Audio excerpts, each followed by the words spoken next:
નમસ્કાર, હું શ્વેતા હેડલાઇન ન્યૂઝના ટોપ 20 બુલેટિનમાં આપનું હાર્દિક સ્વાગત કરું છું। પહેલા એક નજર આજના સ્થાનિક સમાચારો ઉપર। વડોદરામાં ભાજપના ઉમેદવારની રેલીમાં ગેસના 500 ફુગ્ગા ફાટ્યા, 3 કોર્પોરેટર દાઝ્યા। વડોદરામાં રામનવમીની શોભાયાત્રામાં ષડયંત્ર રોકવા પોલીસનું પૂર્વ આયોજિત પ્લાનિંગ, પહેલીવાર એઆઈનો ઉપયોગ કરાશે।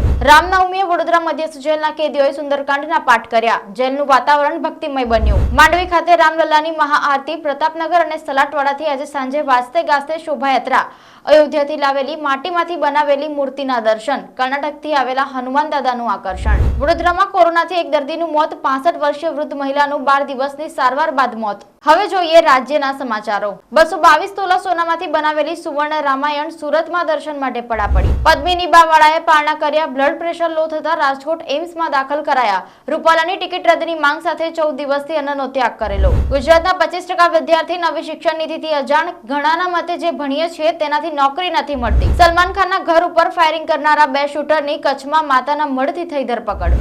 અમદાવાદમાં કાળઝાળ ગરમી વચ્ચે બીમારીએ માથું ઉચક્યું, 1288 થી વધારે પેટના દુખાવાના કેસ નોંધાયા। હવે જોઈએ દેશ વિદેશના મહત્વના સમાચારો।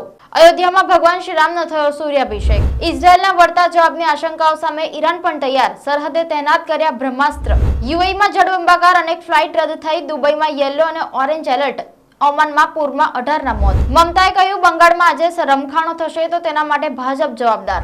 સુપ્રીમે કહ્યું, બેલેટ પેપરથી મતદાનમાં પણ અનેક ખામીઓ છે। હવે જોઈએ મનોરંજનના સમાચારો। કેકેઆરની હાર બાદ શાહરુખ ખાનને રડતા જોઈ ચાહકો થયા ઇમોશનલ। હાર્દિક પંડ્યા પર લટકી તલવાર, T20 વિશ્વકપમાંથી બહાર થવાનો ખતરો। રાજકીય પ્રચારનો ફેક વિડીયો વાયરલ થતા આમિર દ્વારા એફઆઈઆર। વિધુ વિનોદ ચોપરાએ મુન્નાભાઈ 3 અંગે આપ્યું મોટું અપડેટ। બોલિયા લખવાનું ચાલુ છે, ફિલ્મ 100% બનશે, કહ્યું ફિલ્મ દ્વારા મેસેજ પણ આપીશ। અમદાવાદમાં સોનામાં ₹75,500 નો નવો વિક્રમ। તો આ હતી દેશની 20 મોટી ખબરો।